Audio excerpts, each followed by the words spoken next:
3 years ago, almost to the day, I started my adult life, you could say, with my first full-time job in investment banking. And at the same time, I was also studying for the GMAT, which, for those of you who maybe aren't as familiar, it's this standardized test we have in the United States that people take if they want to go to grad school, particular to get an MBA. And at the time, going back to when I was still in my last year of college, I had started preparing for the GMAT because, well, why not? After all, the track was, at least that I was on, and a lot of people are, is do 2 years in banking, choosing private equity, and then go off and get your top seven MBA, hopefully at an Ivy League school or something. And that's what I was doing. I was studying for the GMAT, thought I would take it by the end of my college semester, didn't end up doing that. So I continued to prep while I was working in banking. So I would do some practice in the morning. I would even try to do it at work. I would take practice exams on the weekends, the whole shebang. And I've talked about this in other videos before, but obviously my path in banking did not pan out. And as I was getting towards the end of my time there, which was March of 2022 or so, yeah, beginning of March of 2022, I had this decision to make right as I was quitting and in the first few days, weeks, if you want to call it that, of when I actually quit, which was, am I actually going to take the GMAT? Because at that point, I'd been prepping since like for almost a year, albeit slowly, but almost a year. Had spent a bunch of money on prep courses, had spent who knows how many hours and weekend mornings preparing, and I was pretty set, honestly, to do quite well in the exam, just objectively speaking. Based on like the practice tests I was taking, I was scoring like 740 out of 800 or so. So like I think like 95th percentile or above. And there was this part of me that was like, okay, do I want to maybe study a bit more, really solidify the chance that I can get to score this high or score a bit higher even? Because there was definitely some areas that I wasn't as strong in. And I remember being there in that my apartment those first few days and just being like, do I really actually want this? Do I want to, first and foremost, in my immediate experience, I've got this space for the first time in who knows how long after finally leaving banking to just enjoy and live my life. And not to mention actually start and kick off this YouTube channel. That was one thing. Or I could spend more hours of my life inside prepping, and for what?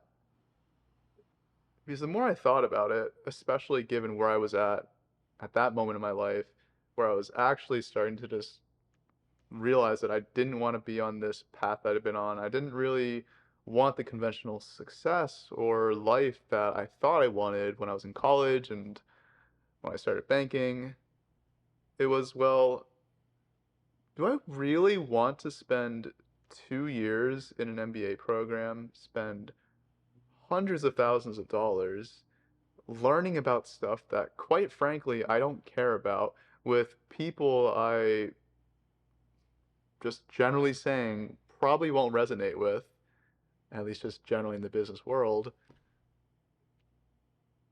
And the answer was no. I really don't care. I really don't want any of that. And yes, I could have just taken the test without prepping more, but even then, what would have been the point? I have no intentions going back to school to get an MBA at least. So taking the test, despite all the work, prep, whatever I've done, it just didn't make sense. There was no point in me doing it. So I didn't. And instead, I spent that precious time that I gave myself back to just really commit to YouTube, learning how to edit, planning my first video, going out and recording, and all the while I was recruiting for a day job. So still had a lot going on, but just in that moment made that decision that, yeah, this isn't the path for me. And in me choosing to not take the GMAT, that was really me saying, this is what I want in life. This thing, this uncertain thing I'm pursuing with YouTube and whatever else, and not this remnant, this ghost of my past that I was still sort of holding on to with the GMAT. And that's really the question that each of us needs to ask ourselves, not just every, I don't know, 6 months, year, or at your review with your manager or whatever, but every single day, every single moment, sort of, really tuning into what is it I really want? Because if it's not what you really want, it's more likely than not, a should. It's a should. It's someone else's voice, someone else's expectation, someone else's path that you're following. And if you feel any resistance towards it, if you feel any doubt or hesitation towards it, you're already you've already made up your mind. You not even your mind, you already know deep down this isn't the path for you. This isn't what you want. This isn't meant to be. And to instead follow wherever that intuitive feeling is leading you. And it's been, well, 3 years since I started that job, little over 2 years, almost 2.5 years since I decided not to take the GMAT. Instead, I started my YouTube channel and all that. And all I've done is just follow this feeling of aliveness, this deep want, this deep yearning that goes beyond even words. And that's all I followed. And in the last few years, my life is nowhere at all where I thought it'd be. Definitely not when I graduated college or started working. At this moment, I would be working in private equity or something and like not even have had started grad school yet.